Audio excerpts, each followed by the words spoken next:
Medicines వాడి వాడి body chemical factory అయిందా? క్యూర్ అవ్వాలంటే మార్చాల్సింది మందులు కాదు, మీ ఆహారపు అలవాట్లు. ఇన్‌స్టిట్యూట్‌లో ఉన్నప్పుడు ఒక వ్యక్తి ఒకరోజు అలా వచ్చి ఇన్‌స్టిట్యూట్‌కి వచ్చి వెళ్ళిపోయాడు. ఆయన వెళ్ళిపోయిన తర్వాత మీకు ఒక కాల్ వచ్చింది. రాజీవ్ కనకాల గారి నుంచి. అవును. ఒక యాడ్ షూట్‌లో యాక్ట్ చేయాలి. హ్మ్. డైరెక్టర్ పేరు రాజమౌళి. అవును.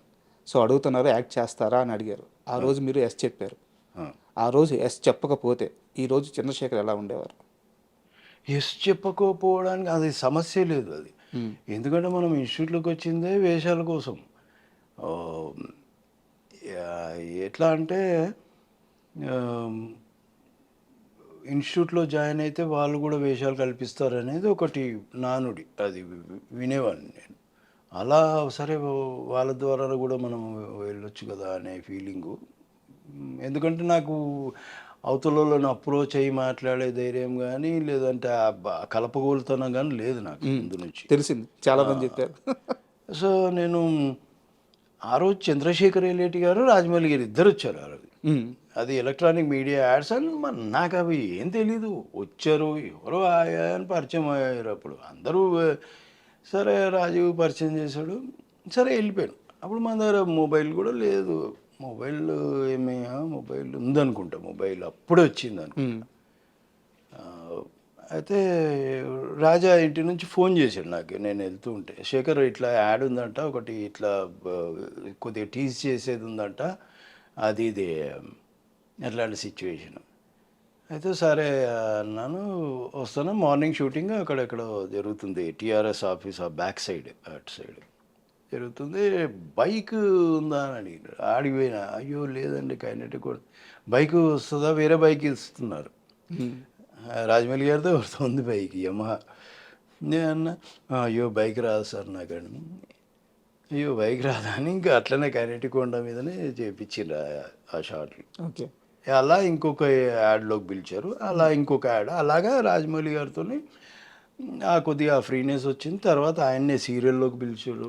సీరియల్లో ఒక వేషం ఉంది. ఒక మా అంటే 13 ఎపిసోడ్లు వస్తాయి. శాంతినివాసం. శాంతినివాసం.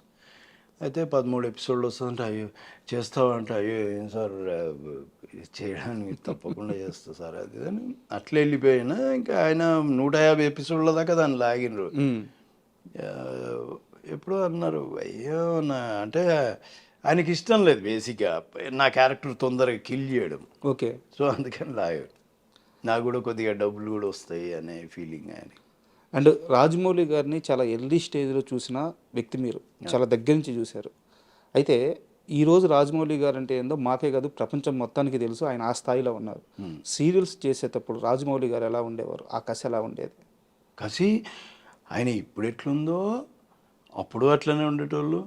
ఆ 2 అయినా ఆ 3 అయినా తెల్లారి 3 అవుతున్నా సరే, మార్నింగ్ ఎర్లీ 8 o'clock స్టార్ట్ చేసినా సరే, మళ్ళీ తెల్లారి 3 అవుతున్నా 2 అవుతున్నా అదే ఎనర్జీ, అదే. ఎవరి కోసం వెయిట్ చేయడు. కంటిన్యూటీ ఆయనకే గుర్తుంటుంది. యాక్షన్ చెప్తారు, మళ్ళీ వీళ్ళకి ఇలా చేయాలి ఇలా చేయాలి, ఇక్కడ నుంచి ఇదంతా బిజినెస్ ఇదంతా చూపిస్తాడు. మళ్ళీ ఏదైనా ప్రాపర్టీ ఇది కూడా దాని ఆయనకి అవగాహన ఉంటుంది, ప్రాపర్టీ ఎక్కడ ఉండాలి ఇవన్నీ. అప్పటి నుంచి అంత ఎనర్జెటిక్ ఆయన. షూటింగ్ అంటే ఇంకా ఆయనకి వేరే ఏం కనిపించదు అసలు. మేబీ అసలు ఏం తోచదు ఆయనకి. ఆ షూటింగే ఆయనకి ఇంకా ఖాళీగా ఉంటేనే బోర్ ఉంటుందేమో ఆయన. షూటింగ్ ఉంటే అసలు. ఆ టైంలో మీతో ఎప్పుడన్నా చెప్పారా, శేఖర్ రాజమౌళి అనేది పొజిషన్ ఇది కాదు, నువ్వు చూస్తుండు, ఇన్నేళ్ళ తర్వాత నేను ఇక్కడ ఉంటాను, ఇలా సాధించాలనుకుంటున్నాను, నా డ్రీమ్ ఇది, ఇలా ఎప్పుడన్నా షేర్ చేసుకున్నారా మీరు? అసలు అలా మాట్లాడే మాట కానీ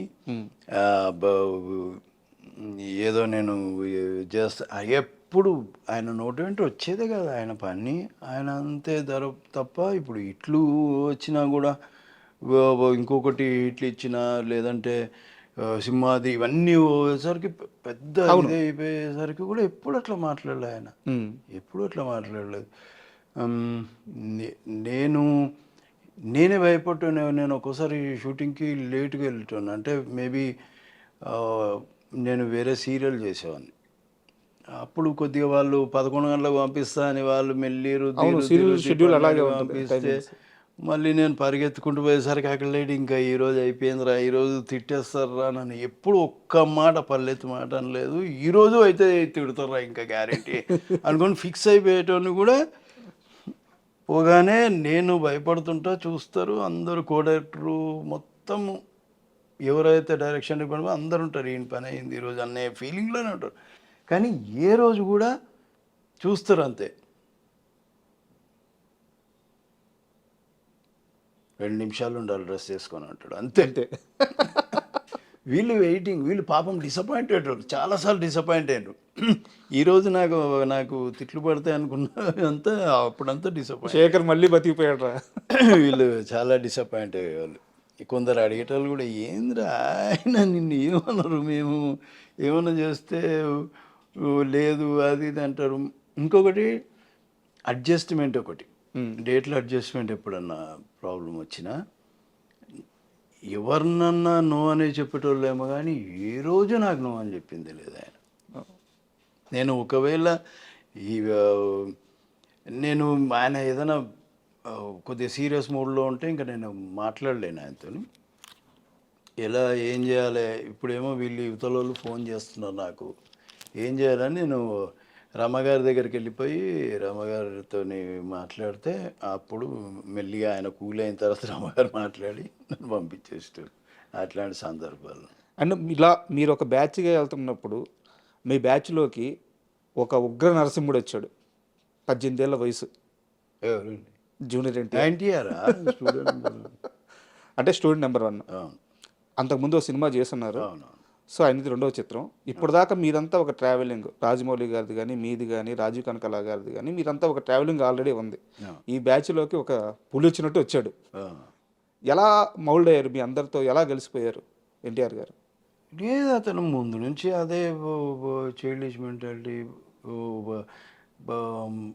అందరితో మనం పలకరీకున్నా పలకరిస్తాడు, అంటాడు. మనం చూడకపోయినా వెనక నుంచి జీప్లో పట్టమని మీకు పలకరిస్తాడు. అట్లాంటి అది ముందు నుంచి ఉంది, ఇప్పుడు ఉంది. ఫ్రీగా అంటే తనతో ఇది మాట్లాడచ్చా మాట్లాడకూడదా అనే భయం ఎవరికి ఉండదు, ఆ మోమాటం కూడా ఎవరికి ఉండదు. ఏదైనా ఉంటే చెప్పేసుకోవచ్చు మనం, అంత ఫ్రీ ఉంటాడు ముందు నుంచి అంతే. ఇప్పుడు అలాగే కొద్దిగా, కాకపోతే ముందంత కాకపోయినా ఇప్పుడు కొద్దిగా ఏజ్ పెరిగి కొద్ది ఇంకా బాగా ఆలోచిస్తారు, కొద్దిగా సెటిల్ అయ్యారు. ముందు బాగా చిలిపి పనులు విపరీతంగా. ఎలాంటివి చేస్తారు? ఇప్పుడు ఆయన ఉండమంటే ఉండాలి మేము అక్కడ.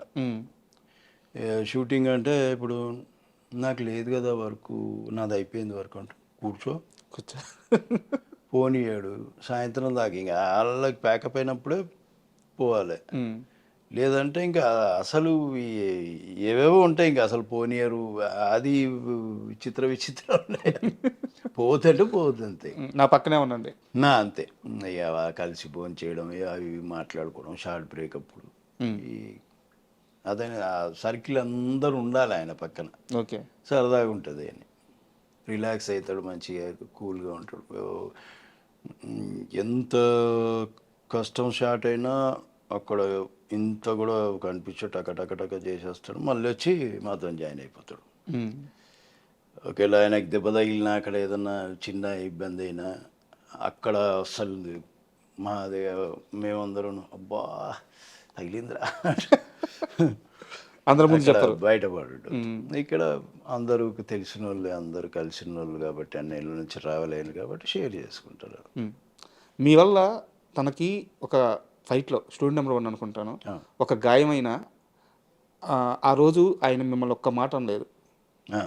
అయితే అయిందిరా, అయిపోయింది, కానిచ్చేద్దాం, షూటింగ్ కానిచ్చేద్దాం అని చెప్పేసి చాలా లైట్ తీసుకున్నారు. అలాంటి ఎన్టీఆర్ గారు ఒక విషయంలో రాజమౌళి గారి ముందు మీ మీద సీరియస్ అయ్యారంట. సీరియస్ అవడం మీన్స్ ఏంటంటే, నన్ను కాదని వెళ్తావరా నువ్వు అని బెదిరించారట క్రికెట్ విషయంలో. క్రికెట్ విషయంలో ఎప్పుడు గొడవలు జరగలేదు, లేదు అదేం లేదు. ముందు నుంచి మా టీం వేరే, ఇప్పుడు తారక్ టీం అది సపరేటు, ఆ టెక్నీషియన్స్ టీం అది సపరేటు. ఎప్పుడు ట్రిబుల్ టైంలో ఆయనకి ఇంజూరీ అయి ఉంటే రాజమౌళి అదే యాక్చువల్గా ఏమైందంటే, మనం మ్యాచ్ ఆడదామని అనుకున్నాం రాజమౌళి గారు మేము అందరం. అయితే తారక్ ఏమంటాడంటే నేను వస్తా అంటాడు, సార్ ఏమంటారంటే రాజమౌళి గారు నువ్వు వద్దు, రామగారు రాజమౌళి గారు ఇద్దరు వద్దంటే వద్దు ఎన్టీఆర్ని. అయితే నేను రాకపోతే ఎవ్వరు రారు, మీ ఆపోజిట్ ఎట్లా ఆడతారు, మీరు ఆడుకుంటారు, ఎవరు రారు అన్నాడు. ఏమరా నువ్వు పోతావా అన్నాడు. అన్నా నేను పోతావా అంటే లేదు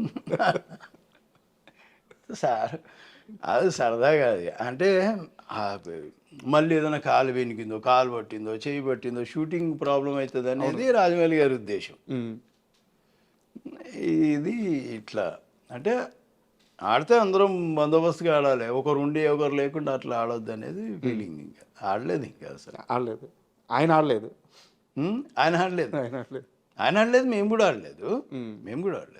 And for more videos, Please subscribe to iDream. Please subscribe to iDream. Please subscribe iDream. And please subscribe to iDream. For more videos, subscribe to iDream. please like, share, and subscribe to the channel. Congratulations, iDream. Subscribe to iDream. Subscribe to iDream. So subscribe to iDream Media. iDream ki iDream team andarki huge congratulations. Please subscribe iDream Media.